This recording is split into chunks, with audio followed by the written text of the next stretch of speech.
Is it anything that you regret or anything that you think you could have done that would have changed the outcome? And shout out to Willie Gibbs who showing mad love. Yeah, it is. I mean, a lot of people may know the history. I mean, I don't like to talk about it because it's bad on my behalf. You know what I'm saying? And people don't, as you know, and people don't know the inside story on your life. They think they do, you know, they think they know this, but they don't. But the situation with that is I didn't have my dad in that fight. I mean, me and my dad had a little squabble, and you know, at that time I was still a young man breaking into the business of boxing.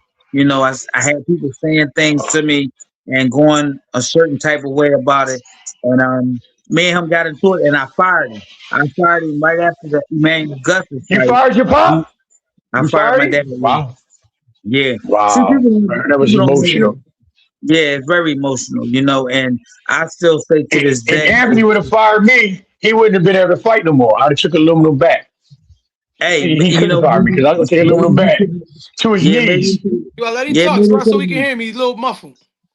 Go ahead. it may Okay. have been some things like that should have been, you know, tested or thought about, but at the same token, why I love my team so much because they was letting me be. I'm making my own decisions, but that was a decision that I definitely regret to this day. You know, and I look at Mm. my career and I say, if I had my dad, I believe that I would have done a lot better. I don't know if I would have gotten the fights that I got for the money, but at least I would have had my dad.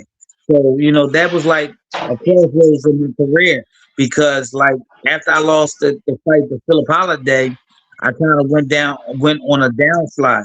But the thing that was remarkable about it, that I feel as though God stepped in and he picked me up. He sent me Bowie Fisher. And Bowie Fisher, everybody in the world, I'm Mm. Philadelphia and in the world knows Bernard. I mean, know Bowie Fisher by training Bernard, and you know, Bowie Fisher had a great resume, and he was a great trainer. I fought him, and it's like he just picked me up, and we just started riding on that horse that we were supposed to ride on. That's good I just, information. And PGO, you heard it first. This was something yeah, that's deep. very That's touching. personal that my big bro shared. How you admitting before the world that you fired your pop. I don't know how that make you feel, but I It thank makes you me for feel bad, very bad. I thank you for sharing it. And And let me just say this. Can I Let finish me my just thought? say. Let me finish my thought. Why, Weezy, you got it. I'm gonna give it to you. Um, Go ahead. that that that shows the things that we go through as fighters. You know, my brother had a beef and a quarrel at the end of my career, right before I signed a 2-fight title deal worth a $500,000, and right before I announced my retirement.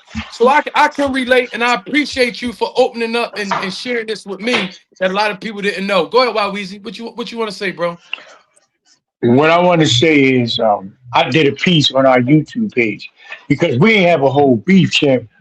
We had two cows, male and female, and it can reproduce and give you little milk cows. So, but we worked our way through it. And what I wanted to say is, it seemed like family because of the high demand and the money. And it seemed like the promoters too. Everybody has something to do with it when they see that team that just won't break up. You know, a Bill Haney, a Devin Haney need a Bill Haney. Ivan Robinson need a Mr. Robinson. Anthony Thompson needed Tyon Thompson. You know what I'm saying? Floyd Mayweather probably needed a Leonard Ellerbe. We cannot deny that Batman needs the Robin. Y'all the Batmans, but y'all need that Robin who you know that you can trust without a shadow of a doubt. And sometimes the Robins say things that y'all may not want to hear. And y'all, get out. And that's what happens sometimes. But the thing is just working through it and eventually making amends. That's all. As human beings, we go through our ups and downs, but we can make amends and make it right. The best way to apologize, I tell champions all the time, it's to never do it again. True that. Right, And I Doug? think, So, and I think the best thing that and happened you, with and you that was, admitting it. yeah, and I think the best thing that happened to that is like it drew a wedge in between me and my dad. And If Mm, I honestly can say, if Anthony never brought that situation up, I would never tell anybody that. mm. You know what I'm saying? Wow. And of course, that's a hurtful situation. But you know what? God works in mysterious ways, because guess what? I got my pop right with me today. He's 84 years old. He's still coming to And the I mean, gym. We got him a no, heavyweight that we work with together. So, Shalom, you shalom. know, Hey, yeah, Don. no doubt. Listen, Y'all making it right now. Hey, real Chip, quick, why you real asking quick. me that question, man? That was I didn't, I, dirty.